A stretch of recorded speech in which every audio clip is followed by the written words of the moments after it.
माता लक्ष्मी भगवान विष्णु से पूछती हैं, माता लक्ष्मी भगवान विष्णु से पूछती है, बताइए नारायण आपका सबसे बड़ा भक्त कौन?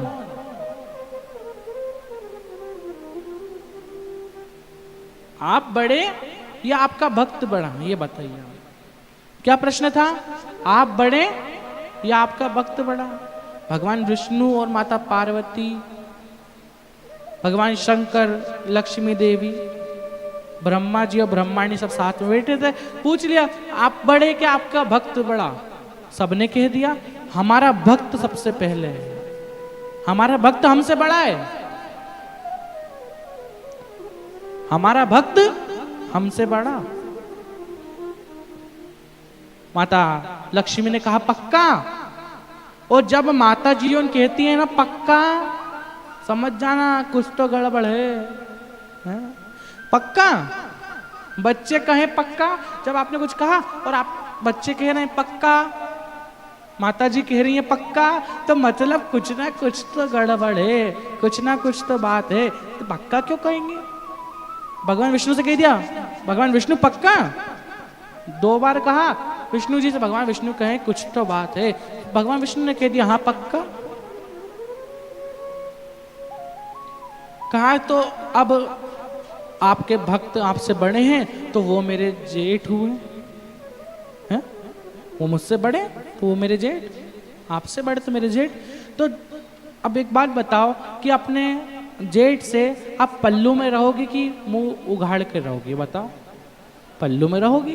तो अब जब आपके कोई भक्त आएंगे तो मैं पल्लू कर लूंगी, है मैं उनके पास नहीं जाऊंगी,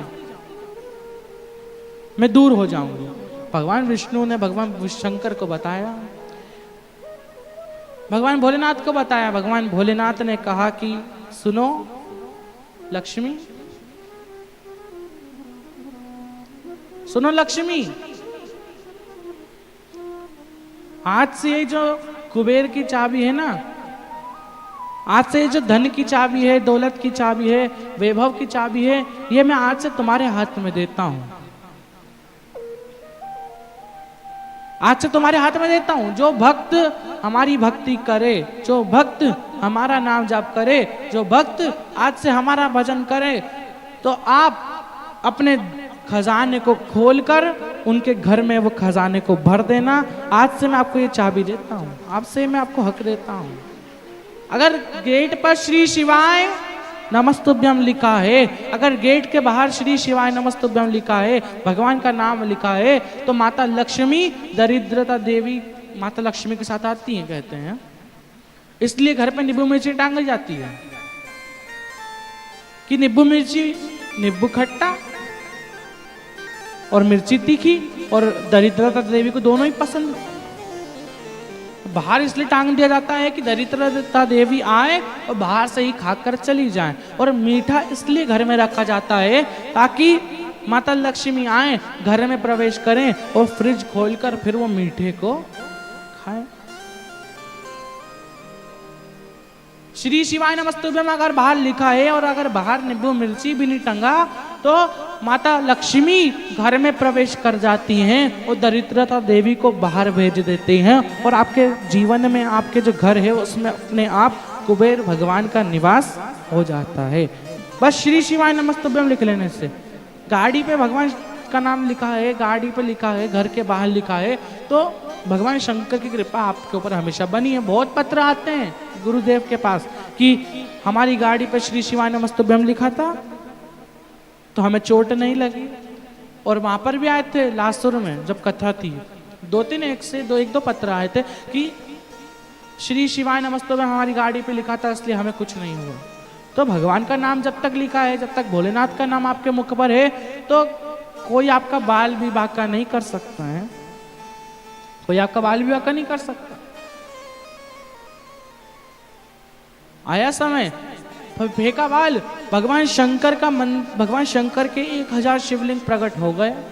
2 मिनट में पूजा कर कर पुरुष मृगा फिर भागे, फिर एक और बाल फेंका, फिर पूजा कर कर फिर भागे, बहुत जल्दी पूजा कर ली। फिर तीसरा फेंका और जब पूरे खत्म हो गए तो हस्तिनापुर की रेखा पुरुष मृगा ने दोनों पैर जैसे ही अंदर रखे तो भीम का एक पैर रखा हुआ था।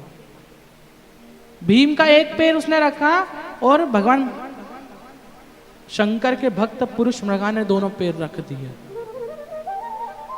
अब पुरुष मृगा कह रहे हैं अब तो तू गया, अब तेरा क्या होगा कालिया?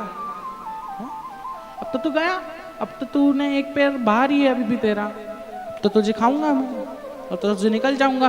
कृष्ण भगवान आए, कहा क्या हुआ ऋषि, क्या हुआ साधुजन ऋषिजन, क्या हुआ पुरुष मृगा, क्या हुआ? कहा इसका एक पैर बाहर है और एक पैर अंदर है और मेरे दोनों पैर अंदर है, तो अब मैं इसको खा जाऊंगा, अब इसको निगल जाऊंगा। कहा आप ऐसा नहीं कर सकते, पहले यहाँ के जो सब निर्णय लेते हैं उनको बुलाइए। धर्मराज को बुलाया। धर्मराज कौन? युधिष्ठिर। युधिष्ठिर को बुलाया। युधिष्ठिर को भगवान कृष्ण ने बुलाया, कहा कि सुनिए युधिष्ठिर, ये जो पुरुष मृगा है इन दोनों के बीच में कंपटीशन हुआ था। इन्होंने कहा कि अगर एक का भी पैर बाहर हुआ, अगर एक भी पीछे रह गया तो उसे ये निकल जाएंगे, अगर भीम पीछे रह गए तो उसे निकल जाएंगे। और इनने दोनों पैर अंदर रख दिए, लेकिन भीम का एक पैर अभी भी बाहर है। भीम का एक पैर अंदर है, एक पैर बाहर है, तो आप बताइए क्या करना चाहिए?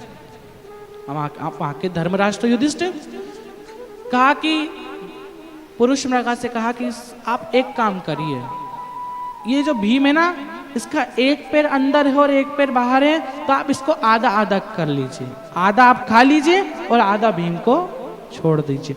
जैसे ही निर्णय सुना तो पुरुष मृगा बड़े प्रसन्न हुए। कहा आज मैं आपके निर्णय से बड़ा प्रसन्न हूं, मैं आपके साथ यज्ञ में भी बैठूंगा और आपके साथ यज्ञ भी करूंगा और आपका घंटा भी जरूर बजेगा। और पुरुष मृगा राजसु यज्ञ में बैठे पूरा यज्ञ पूरा हुआ, वो बड़ा घंटा बजा।